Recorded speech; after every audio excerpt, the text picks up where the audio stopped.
Pemirsa, pada Sabtu 7 Agustus 2021 dilaporkan tambahan korban jiwa sebanyak 39 orang. Seluruh kabupaten kota melaporkan tambahan kematian karena COVID-19. Dilihat dari data Dinas Kesehatan Provinsi Bali, 3 besar penyumbang tambahan korban jiwa terbanyak adalah Buleleng sebanyak 10 orang. Disusul di urutan kedua adalah Denpasar 9 orang dan Badung 5 orang. Kemudian Tabanan melaporkan 4 korban jiwa, Kelungkung 3 orang, Jembrane, Gianyar, Bangli, dan Karangasem masing-masing bertambah 2 orang.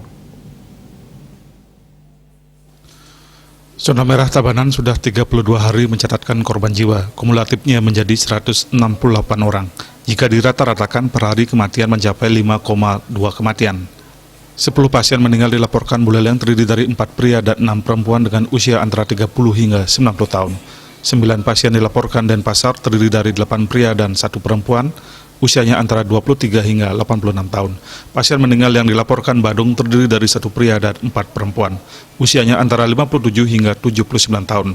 4 pasien meninggal dilaporkan Tabanan, usianya antara 27 hingga 83 tahun. Kumulatif korban jiwa mencapai 2.416 orang, rinciannya 2.410 WNI dan 6 WNA.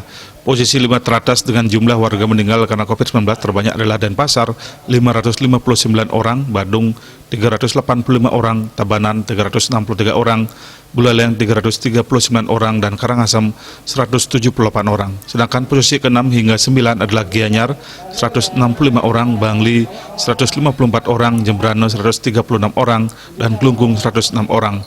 Terdapat juga 25 warga kabupaten lain yang meninggal karena COVID-19 di Bali. Winata Bali Pos melaporkan.